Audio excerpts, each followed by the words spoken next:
全球思想者的专业媒体，来自各大智库、顶级媒体，评论简报由6度团队整理而成。金砖国家试图通过煽动来推翻美元王的地位。彭博观点：随着世界上最受欢迎的储备货币美元的地位受到威胁，新兴市场国家 BRICS 巴西、俄罗斯、印度、中国和南非试图通过煽动一场竞争来推翻美元王的地位。然而，出于各种常规原因，这一努力注定会失败。就像国王自己，埃尔维斯·普雷斯利 Elvis Presley 唱的那首歌一样，少谈点，多行动一些。美元一直以来都相对稳定地保持着其国际价值。本周晚些时候 ，BRICS 国家的外交部长将与沙特阿拉伯、阿联酋、哈萨克斯坦等国代表在南非开普敦聚会。这只是主要活动的预热，国家元首定于8月底在约翰内斯堡会晤，不过可能会改变地点，以允许俄罗斯总统弗拉基米尔·普京出席，而不会受到国际刑事法院的逮捕令的威胁。这些会议的性质决定了他们没有多少道义高地，他们是试图推翻2战后的基于规则的世界秩序的明显企图。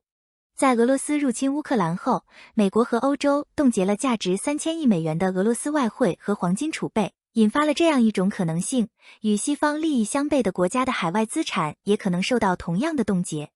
这里有一个关于潜在过度行动的问题，因为近年来对不良国家行为的西方制裁不断扩大，美国政府不能忽视其对普京的报复行动所引发的后果，而明智的自身利益表明他应该对未来将会做什么和不会做什么提供更明确的说明。具有讽刺意味的是，正当美元脱离债务上限争端之际，脱美元化的呼声又开始出现。BRICS 联盟的影响力可能是巨大的，因为该组织占据了全球 42% 的人口。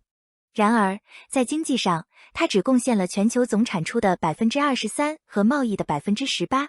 根据世界银行间金融交易协会 Society for Worldwide Interbank Financial Transactions 的数据，美元在 42% 的货币交易中被使用，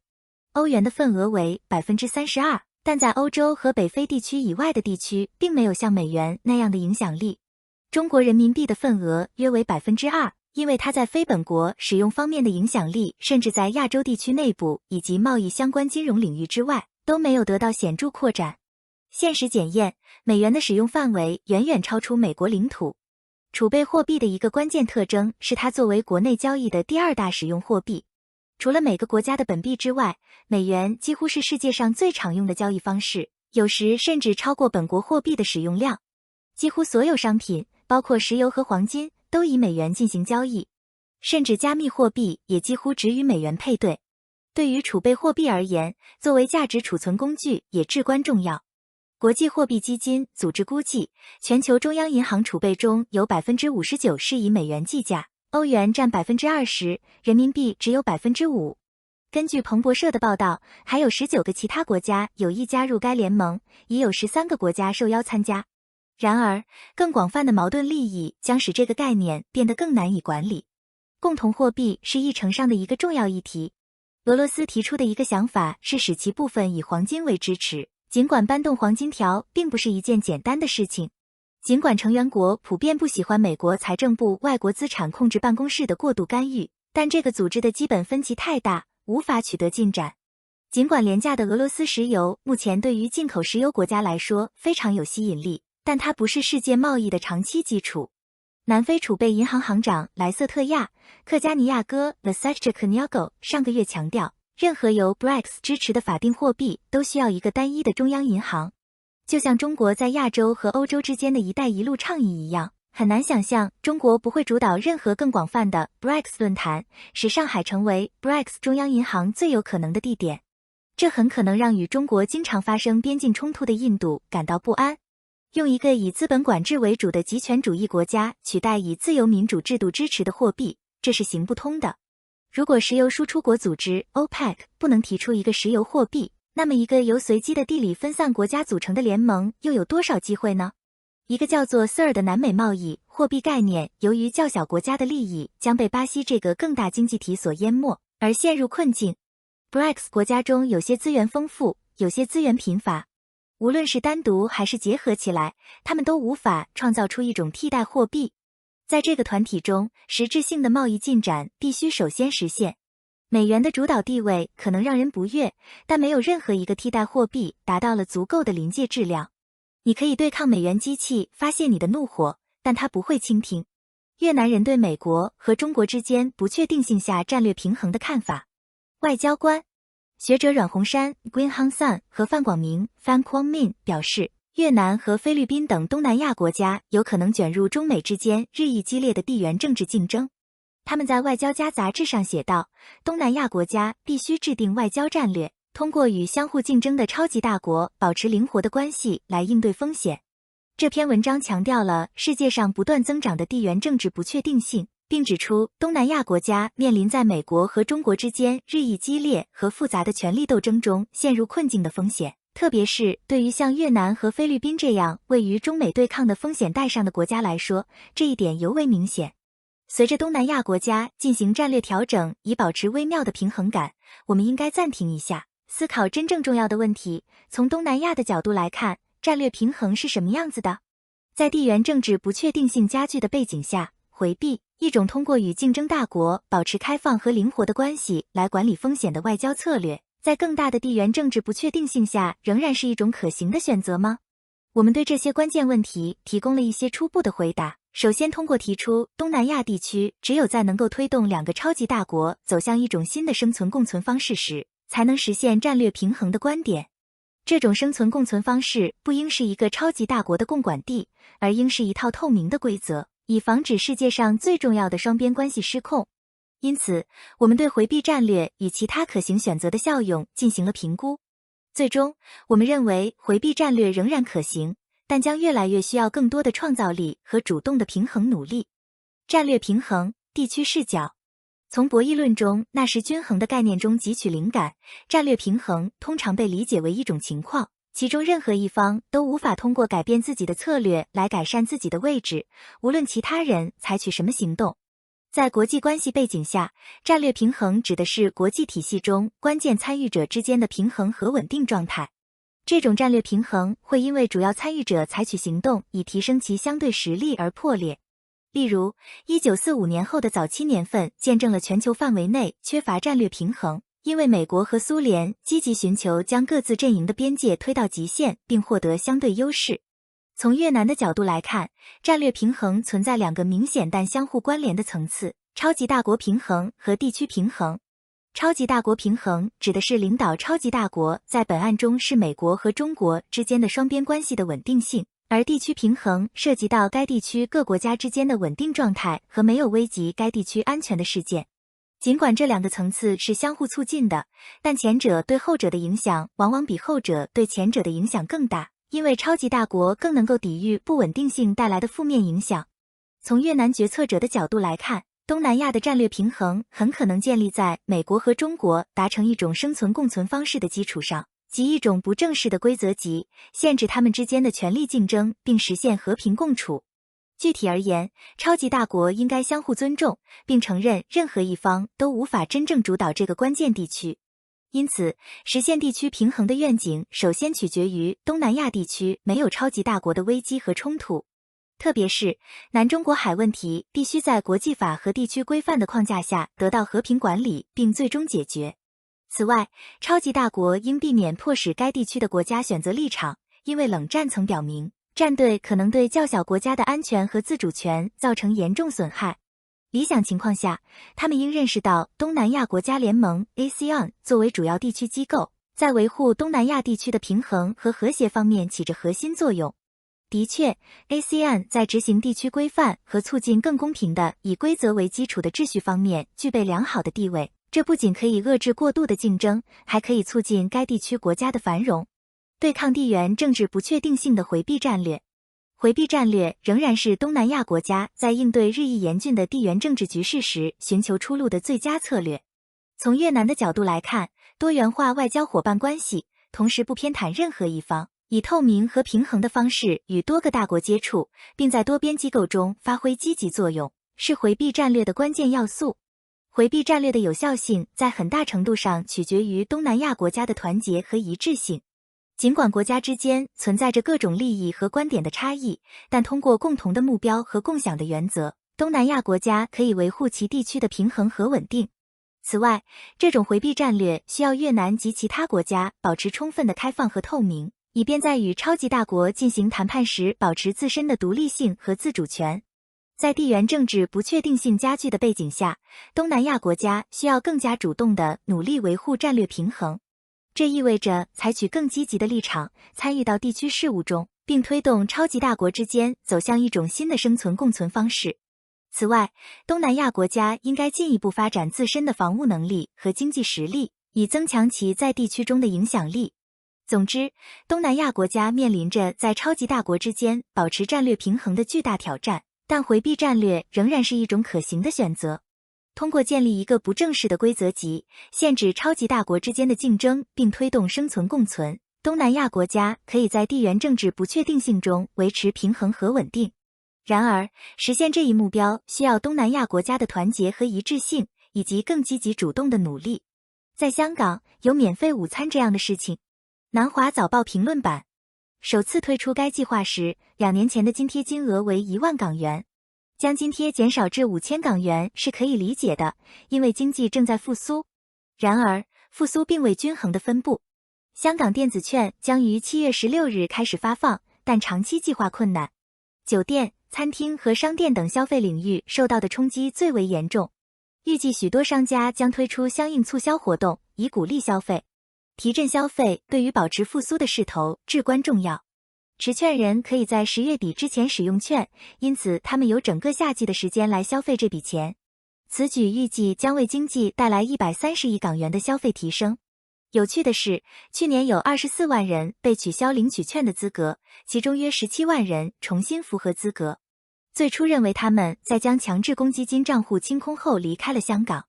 这可能意味着其中一些人已经移居海外，比如利用他们不再被香港和中央政府承认的 BNO 护照移居英国，现在又回来了。在其他地方寻求更好生活后，一些人可能发现，在一个愿意免费派钱的政府下，没有什么地方比家更好了。爱因斯坦与虚假信息理论，伊万卡展示了爱因斯坦从未说过的话。纽约时报评论版10年前，伊万卡·特朗普向他的推特粉丝们展示了一位世界上最受喜爱的天才的智慧。如果事实与理论不符合，那就改变事实。阿尔伯特·爱因斯坦。问题是，爱因斯坦从未说过这句话，几乎没有人注意到这条推文，更别提错误了。直到爱因斯坦本人从死亡中归来，在帖子下发表评论才引起注意。我之所以知道这个故事，是因为我在社交媒体上扮演着阿尔伯特·爱因斯坦的角色。如今他在社交媒体上拥有2000多万粉丝。作为一个对爱因斯坦着迷的记者，我经常写关于他的文章。我的办公室里摆满了爱因斯坦的艺术品和爱因斯坦的摇头玩偶。我甚至给我的一只鸡取名叫他。最终，希伯来大学的阿尔伯特·爱因斯坦档案馆得知了我的热情，聘请我管理他的社交媒体账户。为阿尔伯特·爱因斯坦代言是一项重大的责任，要保护他的遗产，并利用我的影响力温和地敦促他人理解普世知识和真理的存在以及它们的重要性。这在很大程度上是因为自从他于1955年去世以来，公众敬仰的知识分子和专家的概念发生了根本性的变化。然而，他可能会认识到当今普遍存在的对事实的蔑视。早在推特一词被与鸟类以外的任何东西联系在一起之前，爱因斯坦的职业生涯就几乎被当今社交媒体上普遍存在的一种虚假信息所阻碍。1920年，怀疑论者们认为爱因斯坦是一个疯子，他的相对论理论是胡言乱语，并联合起来对他进行批评。他们的批评常常带有反犹太主义色彩。在那个时代，宣传相对缓慢传播，一人向朋友传递，然后朋友再转发给其他人，其传播范围通常受到地理或语言的限制。爱因斯坦对整个活动感到恼火，他对这场运动感到好奇，于是他去了柏林爱乐音乐厅，参加了一个反相对论的活动。他看到有人在发放反爱因斯坦的小册子，没人知道那是他自己。纽约大学科学和科学哲学历史学家马修·斯坦利说，他认为这些人实际上并不危险，因为他们是如此愚蠢和信息如此匮乏。他认为这一切都是可笑的。到1933年，纳粹在德国掌权时，两种虚假的指责更加公开和广泛地污名化了爱因斯坦，一种错误的断言它的相对论理论完全错误，威胁到人类知识的根基，正如斯坦利所说的。另一种则加重了他早期所经历的反犹太主义。这场私下的谣言攻击指责爱因斯坦从非犹太的德国和奥地利科学家那里窃取了这个理论，像其他杰出的犹太人一样，爱因斯坦被指责为国家的敌人，并且有传言说有人悬赏捉拿他。但那时他已经离开了德国，于1932年12月去了加州理工学院。虽然他在1933年回到了欧洲，但在1933年10月，他完全离开了欧洲大陆。每当他抵达纽约市的海岸时，爱因斯坦都会受到热烈的欢迎。拥有《天才》一书的作者卡罗琳·亚伯拉罕写道，无论他的船何时停靠在美国，记者们总是急忙登上船，有些人甚至掉进了港口。在他生命的最后20年里，他成为世界上最受尊敬的公众人物之一。《时代》杂志将他评为1999年的世纪人物。自从爱因斯坦去世以来，围绕着像一个知识天才那样的核心人物的共识已经减少。我们再也不会在晚上围着电视机收看瓦尔特·克朗凯特的新闻报道，也不是所有的新父母都在床头柜上放有一本斯波克医生的婴儿手册。如今，我们被吸引到回声室，那里的新闻被分割开来 ，TikTok 的影响者给我们提供健康建议。如今，你可能会发现怀疑论者们聚集在同一个 Facebook 群组或 Twitter 上，但现在他们的假新闻以极快的速度传播。即使在阴谋论者之外，当今社会中的一部分人也质疑专家的必要性，因为谷歌庞大的服务器可以为我们存储信息。我们不再需要记住派的数值或北达科他州的首府。我们对自己的智力无物的感觉导致了人们极度缺乏谦卑，无论是政治家、名人还是社交媒体的影响者。在2016年总统选举前，当被问及他在外交事务上向谁寻求建议时，唐纳德·特朗普提到了他自己。爱因斯坦教导我们，时间是相对的，取决于你的参考框架。真理本身是否也变得相对？我经常在西弗吉尼亚山区的家中思考这些问题，每天早上醒来，喂鸡，帮助邻居挤奶，然后登录爱因斯坦的社交媒体账户，以一个已故的诺贝尔奖得主的声音。我总是渴望看到人们对我的推文和帖子的评论，因为我知道，爱因斯坦不仅仅是一个科学家，对于跨越种族、宗教、年龄和教育背景的许多人来说，他是智慧的象征。在我们分裂的政治氛围中，有时他似乎是我们都能认同的最后一个专家。互联网为我们提供了流媒体电影和与远方朋友保持联系的能力，但它也诞生了充斥着虚假信息、阴谋论和伪科学的留言板。随着埃隆·马斯克拆除 Twitter 的防护栏，这些声音进一步在主流社交媒体上流动。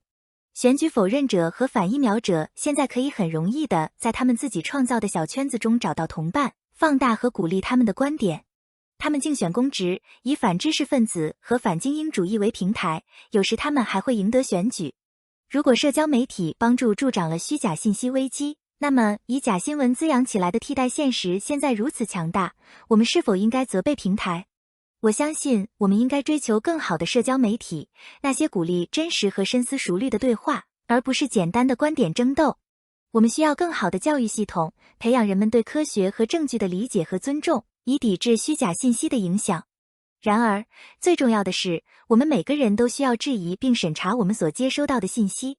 我们需要培养批判性思维和信息素养，以区分真相和虚假。作为爱因斯坦的代言人，我将继续致力于传达科学知识的重要性，呼吁人们尊重和欣赏普世真理。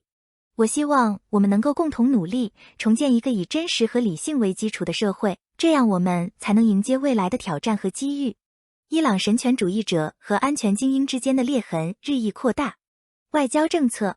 伊朗最近对马赫萨阿米尼 Mahsa Amini 在远景拘留期间死亡的抗议活动，导致执行伊朗强制性头巾法的道德远景人数减少，但也导致伊朗强硬派统治精英与军事安全机构之间的分歧日益明显。在公共生活中废除强制性头巾是可能的，因为抗议活动暴露了国家对妇女着装的巨大不受欢迎控制。然而，伊朗媒体报道显示，在政府大楼和金融中心内，当局正在加强对女性着装的控制。包括立法者和司法官员在内的高级官员发誓要加倍努力，迫使女性遵守强制性头巾法，尽管该法不受欢迎。作为回应，伊朗新任命的原警局长艾哈迈德·里萨·拉丹 Ahmad Reza Radan 宣布，在全国范围内努力识别和惩罚不遵守头巾要求的女性，即使是在餐馆和商场等私人建筑中。伊朗的强硬派政治精英一直认为，承认头巾问题将导致在其他问题上做出更大的让步，最终导致伊斯兰共和国的终结。然而，这一观点可能没有得到伊朗军事和安全领导人的广泛支持，他们意识到国家未能履行其公民的基本责任。此外，越来越多的迹象表明，伊朗将军们对当局处理反对强制戴头巾的抗议活动感到不耐烦，导致伊朗武装部队与强硬派政治精英之间潜在的利益冲突。对于他的下一个技巧，马斯克应该将 Twitter 公之于众。彭博观点：埃隆·马斯克 Elon Musk 在去年灾难性的、无利可图的收购 Twitter 之后，最好再次上市 Twitter。彭博观点 Bloomberg Opinion 的蒂姆·卡尔潘 Tim Kaufman 认为，马斯克将 Twitter 私有化，目的是使其盈利，但通过解雇大部分员工，广告收入现在大幅下降。它的价值目前在他7个月前支付的440亿美元之间的1/3到一半之间。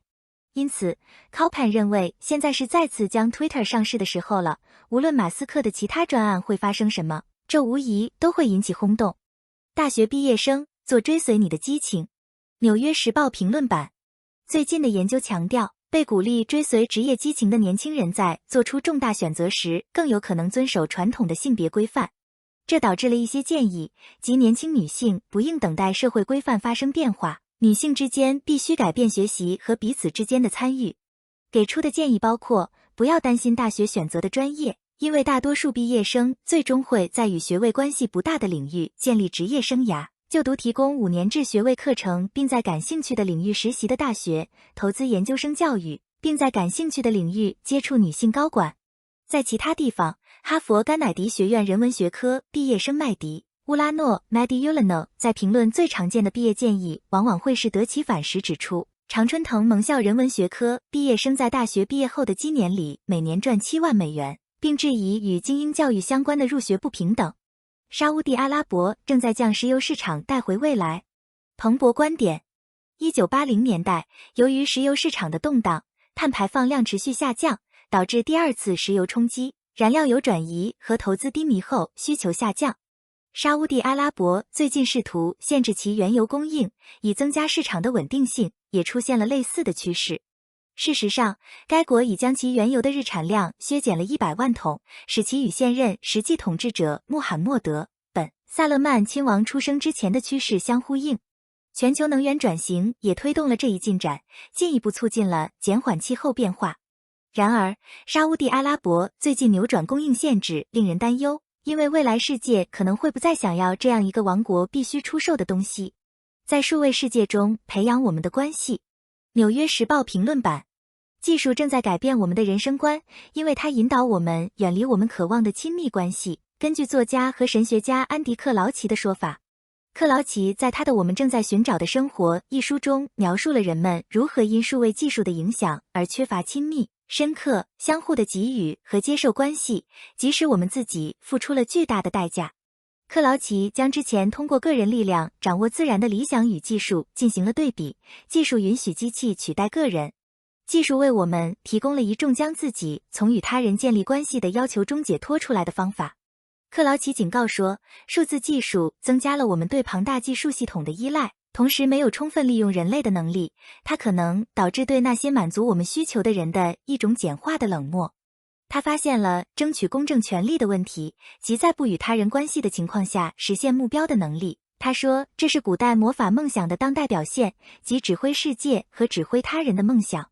作者说，人工智慧有2种可能的途径，一种是无聊的机器人选项，即更先进的自动化，这将被视为日常经验的一部分；另一种是巫师的学徒模式，其中人工智慧工具实现独立并在规定的参数之外行事。亲爱的 CEO， 请关注利润，而不是政治。彭博观点。艾利森·施拉格 Alison Schrager 在彭博观点 Bloomberg Opinion 中表示，近年来，公司采用的利益相关者模式考虑了工人、社区和环境以及股东的需求。随着公司卷入政治辩论，正在产生负面结果。公司应该回归股东至上的原则，只关注利润最大化，但也会对工人的命运产生积极影响，并对更广泛的环境有益。施拉格补充说，在你的社区做好事，投资于你的员工，可以带来利润，以及公司是否决定追求不同的目标，应该完全按照他们的条件进行，与他们的商务工作分开。特朗普想像1776年一样参加派对。纽约时报评论版。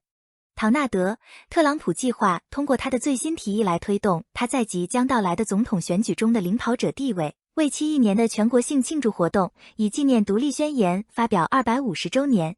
这位前总统的想法包括为期1年的大美国州博览会，展馆展示50个州中的每一个州，恢复雕像公园的计划，以纪念有史以来最伟大的美国人，以及壮观的庆祝活动，为美国在1776年建国真正赢得的令人难以置信的周年纪念日。该节日将于2025年阵亡将士纪念日到7月4日举行。2026，特朗普的大狂欢想法，他计划将其命名为向美国致敬250工作组，融合了怀旧、奇观和表演性爱国主义，同时还包括可能引发不和谐的主题和语言。